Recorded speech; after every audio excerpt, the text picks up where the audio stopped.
Hello and welcome back to Aubrey Books and Coffee. Please grab your favorite beverage of choice and join me as we review 31 books that I read for the month of October.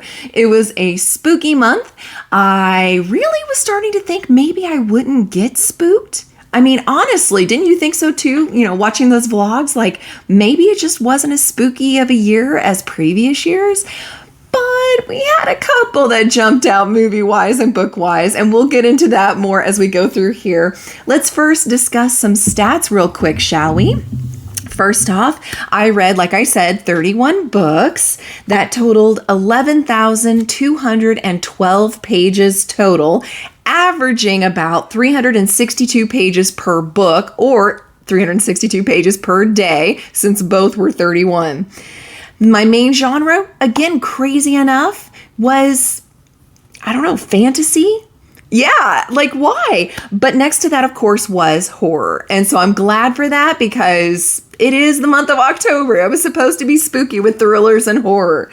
Then, of course, audiobook was the main format that I used to do all of that reading. Otherwise, there is no possible way I'd be able to read that many in just 1 month. I also had mostly new to me authors, which was really kind of cool. I always love getting to find new authors that I love and enjoy and just giving the love to those out there. I actually read mostly owned and borrowed books. I was proud of myself, didn't buy as many books as normal this month. And that gave me a total of 7 5 stars, 9 4 stars, 11 3 stars, 3 2 stars, and 1 DNF. Sadly, I did end up having to DNF one. But that gave me an average of 3.7 for my rating, which I think is the highest this year or close to. And that's crazy to me because it's October when I'm so scared. I cannot believe this was such a great reading month, but I am so thrilled that it was. My shortest book was Fangs. It was adorable. We'll get into that. And the longest one, of course, was It. I don't know I want to talk about that. So let's just go ahead and move into the review portion. Starting off with that DNF, just to get it out of the way, sadly, I had to DNF Middle Game. I know, this is the author that also has the name Mira Grant whenever she writes, and I love the Mira Grant books. I thought for sure this was going to be a good one.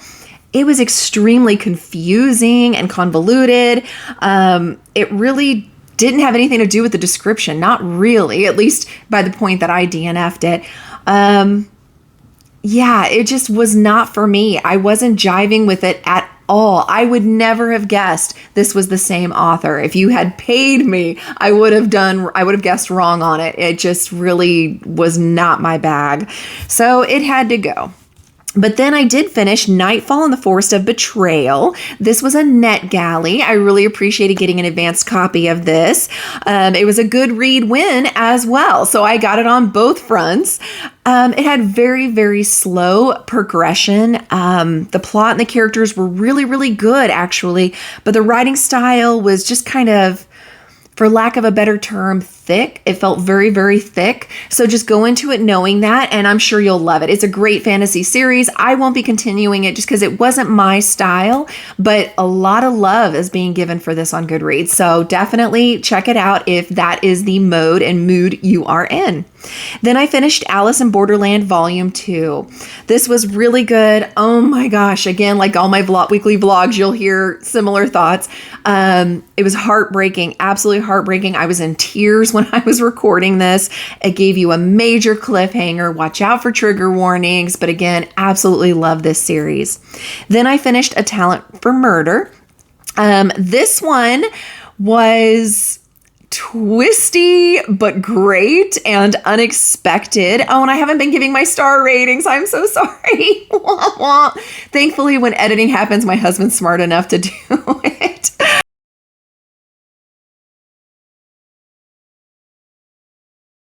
So Nightfall was 3 stars. Alice in Borderland, of course, was 5 stars. And A Talent for Murder is 4 stars. Sorry about that, Ryan. Thank you for fixing my mistakes. There were some definite unexpected twists. The friendship was just beautiful. I think we all deserve to have this kind of friend in our lives.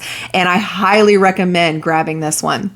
Then I finished Your Blood, My Bones. I gave this 2 stars. I tried. I really, really did. I honestly think if it hadn't been part of my vlog, I would have DNF'd this one as well. It was just kind of all over the place with the plot. It was strange. It was very slow and repetitive in places for me. And there was supposed to be a romance that I was just not feeling at all between the characters. Then I finished Castle of the Cursed. Now, this one had a lot of Spanish in it. It was very gothic and had romance and mystery. I actually gave it a 4 star. And it's so funny because others who've read this were thinking 2 and 3 stars. This is where I actually loved a book that others didn't. So again, it may be for you, it may not be, but I loved it. I absorbed it. I soaked it up. I was appreciative of Duolingo that helped me understand some of the Spanish. And I definitely, appreciated all of you out there that are my beautiful friends on this BookTube channel that helped me figure out what was being said as well. I just so enjoyed the entire story and romance and everything. Then I finished One Piece. I gave this 3 stars. This was a continuation from actually last month when I was supposed to finish it for my pirate themed month. And I really wanted to be able to get it done, but the library didn't have it for forever. Finally came in October. It's strange. I am not continuing it. I know there's so much love out there for Gavin on his channel. And again, fellow BookTube buddies out there. I know you love it.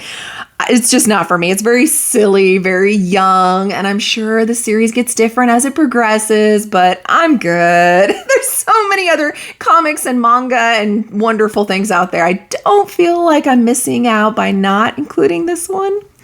Don't hate. Then I finished Black Sheep. This was my first Rachel Harrison, and I'm so glad it was because it was so good. I gave it 4 stars. I went into it expecting it to be one thing because of what the synopsis is.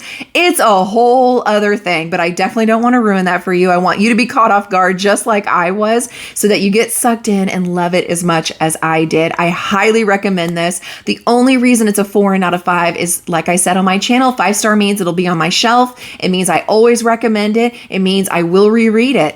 That's not going to be the case for this book. I do highly recommend it, but I would never reread it. So it gets the 4, but it'd be like a 4.99999. It was so good. Definitely pick this one up. Then I finished Clown in a Cornfield 3. This is the 3rd one, of course, from the Clown in the Cornfield series. I was not disappointed. It was incredible. 4 stars. Had me on the edge of my seat the whole time. Lots more blood and like cannibalism and gross things in this. So look at trigger warnings and beware. But if you're looking for a slasher and a Halloween kind of feel and vibes and thrillery, this is the series to pick up. You will not be disappointed. It was fabulous. Then I finished Listen for the Lie. This was my book club pick, and they picked well. We had a great time with this. There's mixed media going on because it's about a podcast trying to get to the bottom of a murder that took place and who was really the one that, did the murdering. And it was actually really cute. There's like a bit of a romance going on. There's a girl trying to figure out what happened to her best friend. She's got some lost memory. Is she a reliable narrator or not? And they just kind of go through all of this, but in between, there's little excerpts from his podcast. And of course, I did this in audio version, and in that version, you actually hear it like it's a podcast. So I just thought that made it extra fun, and I really enjoyed it and had a good time and gave it the 3 stars. Then I finished Alice in Borderland Volume 3. 5 stars again, of course. We continue the series, and it was exciting. It was like a murder mystery going on. I don't want to give away too much again because I don't want to spoil anything from the previous editions, but if you're ever into anything like Clue, like you love stories that are like the game Clue, this is the volume you would especially enjoy. So at least stick it out to this point if you're kind of on the fence with this series. But again, I had a blast.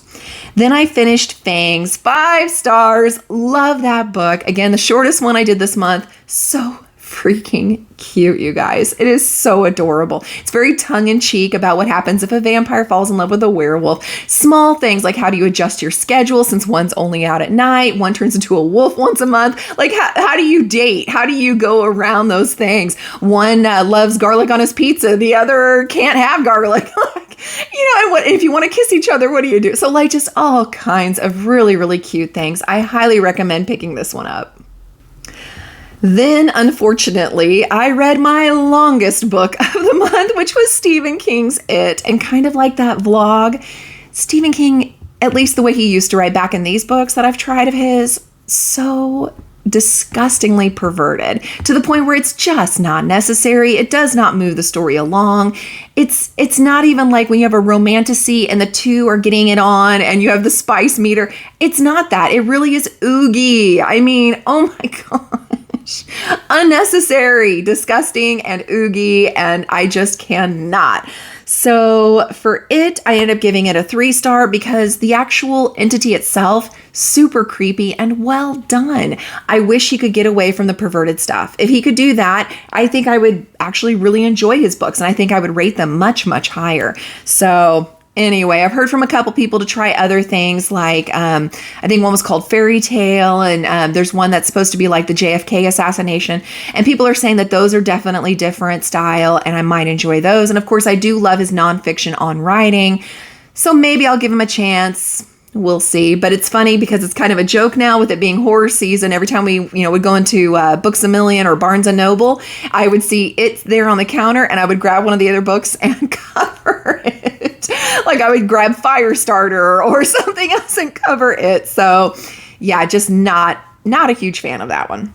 Then I finished The Langoliers. Yes, I had to continue with Stephen King. This is a promise I made to my husband. None of us liked The Langoliers, by the way. I gave it 2 stars. It was just so boring. It was so incredibly boring. If you have ever watched the TV show that they did about it, that's more exciting to me than what the book was, believe it or not. So yeah, like this is one I think you can completely skip and not feel bad about it. Then I finished To Kill a Shadow. This one I also gave 2 stars. It was a very, very rough reading week if you watch that vlog. This was very boring. It felt very shallow, kind of cookie cuttery. I just didn't care about the characters. I didn't feel connected to them at any point. I honestly would have DNF'd it except it was for the vlog. Just not a huge fan. And it's sad because these are beautiful editions, but at least they're available to you guys in our next drawing. Then I finished Sleep Tight. This one I gave a 3 stars and it was strange. It was definitely different. It was basically like a detective has childhood trauma, and essentially her dad was a detective that arrested a serial killer, and she has memories that she's slowly recovering from the day that her dad arrested him because she was hiding in the car and he didn't know it. And then fast forward to now she's a grown up and she's a detective, and this serial killer is killed because he's been on death row, but somebody attacks and kills her dad in the exact same manner, as if he's come back from the dead or something. And so it's just very, very strange. And this person not only kills her dad, kidnaps her daughter. So it's just kind of an interesting ride that you go on with this. Very strange in places. And it's like maybe if we just had one theme, I would have been all over it. But because there were a couple of different things, I felt sometimes kind of yanked out of the current reality and thrown into a different one, if that makes any sense. And so for me, it got a little jarring in places. And so that's why I got the 3-star. Then I finished The Whispering Night. This was a NetGalley, and I so appreciate you, NetGalley. Thank you. This is the 3rd and final in the Luminary series, and I really, really enjoyed it. I had a great time. I gave it 4 stars. I do wish, as much as I love having endings that have a very pretty bow, this one felt a little juvenile. And in fact, Winnie, the main character, did so much growth in book 1 and 2. I felt like she almost reversed, that she actually got younger and angstier again in this one, which was kind of disappointing. But obviously I still had a good time, and I still loved all the answers we finally got on who the Dianas are and what's going on with what happened with her dad and so on. I loved finally getting, closure to that. And that felt really good. And so while you have to kind of suspend disbelief a little bit on just how perfect it is and everybody's happy and singing songs from the CW at the end, ignore that and just go with it and you'll love it too. Then I finished Dearest. This one I gave 3 stars. It had me initially. There's a lot of body horror in this one. It's a new mom. Her husband's deployed. She's got this new baby. Sleep deprivation is real, you all. Just so you know, speaking as a mother, sleep deprivation in those first few months is for real. And on top of that, her body's doing all the gross things that it's going to do when it's trying to recover from being pregnant for almost a year, as well as having had birth, as well as trying to produce milk for the baby and so on. I'm not going to get graphic here, but just know your body goes through some very disgusting things. Very descriptive in this book. So be prepared for that and be okay with that, or this might not be the book for you. And I was all on board with this. I understood a lot of it. And then she gets a visit from her mother, and I understood complicated relationships. So I was all on board until the very end. And then at the very end, they took it on a path I didn't think it needed to go. And by going on this path, which felt like a cop-out to just try to make all these weird things make sense, it just didn't stick that landing. Even in that genre you're trying to go for, it didn't stick the landing for me. And I was just so disappointed. That's why I dropped down to a 3. Otherwise, it would have been a 4 or 5. So I tentatively recommend this one. Then I finished We Used to Live Here. This was the book that made me the absolute happiest this month. As much as I love Alice in Borderland and these others that you'll hear about me giving 5 stars to, I gave this one 5 stars, and it is my favorite of the month because I was wanting spooky. I was wanting edge of my seat. I was wanting suspense and thriller. I was wanting to be scared. I was wanting to be confused, but in a good way. Not confused because the plot's everywhere, but confused because you're supposed to be. And this gave the chills. This gave it all. I love, love, love this book. Cannot sing its praises enough. And I highly recommend you pick it up, and I highly recommend you go for the ride. I enjoyed the audio version. I didn't know until we were doing sprints, and one of my book friends out there warned me that you'll hear a beep, beep, beep, beep, beep, beep, beep, beep, and that's because there's Morse code going on at the end of each of these chapters, and if you put it all together, it gives you a secret message. So I highly recommend you pick up a physical copy as well at the library or bookstore so that you too can decipher it. But it was a great fun ride. Highly recommend. Then I finished The Marsh King's Daughter. This was the pick for book club with my library that I'm now doing, and I love it. The book I give a 3 stars. It was very interesting. I enjoy that it's thriller meets true crime.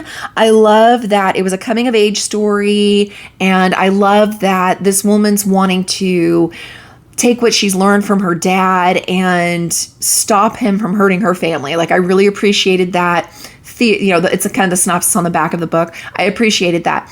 I appreciated the fact that she finally, when she was growing up, realized her dad had kidnapped her mother and it was never supposed to be. And so, and that's not a spoiler, that's on the back of the book too. And so I appreciated the nuance of that and how detailed those are and the conflicting emotions this little girl would have growing up because this is her dad. She idolizes him, but he's actually a bad guy. So like, I appreciate how deep the author actually went into that. I got lost when we started having the confrontation because there were so many things that I'm like, that doesn't make sense to me. Now, again, a lot of people in the book club disagree. They said they would have done the exact same thing. So this is a very personal take, just my opinion. But for me, I had to, like, at one point set it down. I was so angry because for me, nothing, I emphasize nothing is allowed to hurt my kid and not expect me to come after him. Okay? I don't care who it is. If someone is hurting my child, expect this face, okay? I am a mama bear to the nth degree. And so, I mean, it's one thing if she's got to, fight her own battles, but I'm saying if sincerely you're trying to hurt my kid, I don't care who you are, you're done, okay? And so to do anything less than that, I just can't fathom it. But that's just me. That's my personality. That's my parenting style. So for me, I had to suspend disbelief for the rest of it. I was mad at the character for the rest of it, and that's why I dropped down to a 3. Oh, that was a soapbox. I'm sorry. All right, then I finished Sleep Like Death. This one I gave a 3-star. I found it very boring and slow in places. It felt very, very young. I mean, it is a YA book, but it felt like super young. Like it could have honestly been middle school kind of young. Yeah, and again, I just couldn't really connect with the characters. I really didn't care what was happening. I just wanted the book to be over by the end, as horrible as that sounds. But the writing style was better than To Kill a Shadow. So that's why To Kill a Shadow got 2 stars and this one got 3. Because I felt like I really jived with the writing style better. I just didn't like how everything took forever in the story. Then I finished Vilest Things. This is the sequel to Immortal Longings. Wasn't that crazy about Immortal Longings, but I thought everybody's talking about this one's better, so I gave it a try. I gave it a 3-star. I'm done. I'm out. It wasn't horrible. It wasn't. I actually think this one was more enjoyable than the first one, like everybody's been saying, but it's still not drawing me in. I still got really confused in places, so just not my bag. It's not for me. Then I finished Coraline by Neil Gaiman. I know. Why did it take me so long to finally read this? I don't know, but it was cute. I gave it 3 stars. It's obviously for younger audience, but it was very well written. It was spooky. It was interesting. Strange, kind of a coming of age story, realizing how much you actually love your current family, grass is greener kind of a thing. So I did enjoy it, but I didn't love it. So it gets that 3-star. Then I finished Court. This is book 4 in the Crave series. A war has now begun. I don't want to give away any spoilers, but yeah, it was very good. Very interesting. I gave it a 4-star. I've been really having a good time with this series. I hope to continue to do so. Then I finished Butcher and Blackbird. This one I gave a 4-star. I am so shocked, you guys, that I loved this as much as I did. I've heard about it all over BookTube. And I've heard that it's basically 2 serial killers that fall in love, that the serial killers actually go after the bad guy. So like they hear about a pedophile, then they both are like trying to kill this pedophile. So I guess for a good cause. I'm not condoning anything. But basically, it's a cute premise. I love their banter back and forth. I love that they do like a competition to see who can get there first. Their romance is very sweet. It's very enticing. It's just very, very graphic, though, just so you know. They are murderers. To be clear, they are murderers, unashamedly. And it's very graphic what they do to their victims. So keep that in mind. But I am 100% going to be continuing this series. Then I finished Lore Olympus Volume 7. This is the new one that came out. Of course, I gave it 5 stars. I'm loving the whole Hades and Persephone thing. We now have Persephone going in a trial. Again, I'm not going to give away any spoilers, but suffice to say, it seems like the deck is stacked against her, and we're just dying to know what's going to happen next. And they dropped a hint. Rachel Smythe dropped a hint that maybe something has happened off the page, and I cannot wait to see what that is in Volume 8. That's all I'm saying. Then I finished The 13th Child. This was the book club pick for Liv's Book Club, and I'm so glad it was. It was a secret sleeper for me. 4 stars. I really didn't think I was going to like it. I mean, it has a really cool cover, but the synopsis on the back felt kind of young or kind of boring. Oh my gosh, it is so well written. It is so good. So hang in there, give it at least the 50 to 100 page mark, and I promise you'll be sucked in. It is so good. There's times that it's a teensy bit slow, but only a teensy bit, and it actually is important. Everything in there is important. You need to know to be able to understand the ending, whenever it happens. But I highly, highly, highly recommend this book. I thought it was so good. I'm going to have to start reading from this author because I loved that writing style. Chef's kiss. Then I finished Alice in Borderland Volume 4. In the vlog, I had done a little bit of watching the episodes and trying to match them, and they don't match exactly with the volumes. And so I had watched an episode that had to do with a bus, and I talked about that on the vlog. Here's where we see where the bus comes in. This is the volume that had that bus scene. So I did get a teensy bit spoiled for that, but that's okay. It still was a very enjoyable read, and I am still super excited to see what's happening with our characters. Then I finished The Spell Shop. I gave it 4 stars, and in case I didn't say, I also gave 5 stars to the volume 4. All right, so The Spell Shop, I gave 4 stars. This was a buddy read with Kim, which was so fun. I always enjoy good buddy read. So if you ever want to buddy read something, just hit me up because I am almost always on board with that. It was super cute. It had a lot of the fall vibes to it, the witchy cottage kind of vibes and magic. And there was even a side character that reminded me a lot of Groot. And I just, oh my gosh, it was so cute. That's the word that kept going through my head over and over again, was so cozy, so cute. I just loved my time there. I loved that the leaves are now turning yellow, orange, and red around here. And they were just falling in the backyard very peacefully as I was reading this book. And it just fit perfectly. Had such a good time with this, and I recommend it. Then I finished House of Glass. This was a strange thriller. I gave it 3 stars. It starts as one thing, and you're expecting this woman's going to try to help a child who's gone through trauma, and then it starts getting darker, and you start to see a twist coming, and then it's like pretty quickly they show you what that twist is, and then it just kind of drags on to the end, and it's like, yeah, you didn't stick the landing. You should have waited to make the twist a little more suspenseful until the very end, or wrap it up a lot quicker. So for me anyway, doing it that way just made it kind of a bust, and I felt kind of bored by the end. Then I finished Alice in Borderland Volume 5. Of course, I gave it a 5-star as well, which is probably why my rating is also so high this month. Again, really, really good. There's so many things I want to be able to say, but I can't because it would spoil previous volumes and especially this one. Just suffice to say, there's so much being revealed now, and rules that are changing in the game, and revelations of who's behind this, that I definitely am not going to be watching anymore until I finish this series, because I want to say there's 9 and they're all out. So I need to finish the series before I continue watching, because like we've seen with the bus thing, we may get some stuff out of order, and I would have been so disappointed to have gotten the revelations from this book before I read this book. So yeah. All right, so I think that is it for now, though. Thank you so much for hanging out all the way until the end. Please let me know below what your favorite book was, or books of the month of October. Let me know any movies you watched that you thought were particularly spooky. My husband needs to restock his list of 31 movies to torture me with. We really got spooked by Smile 2. That was the one that really creeped us out the most this month. And as far as the spooky place to take me, I actually got to do my first escape room. So there'll be pictures here so you can see that. They wouldn't let us actually take pictures inside the escape room, but it was Titanic theme. And so I'm going to make sure to flash a whole bunch of pictures for you at the end of this video here so that you can experience as much as we were allowed to film with us. But thank you all so much. Please like, subscribe, send your friends, and I'll see you guys next time.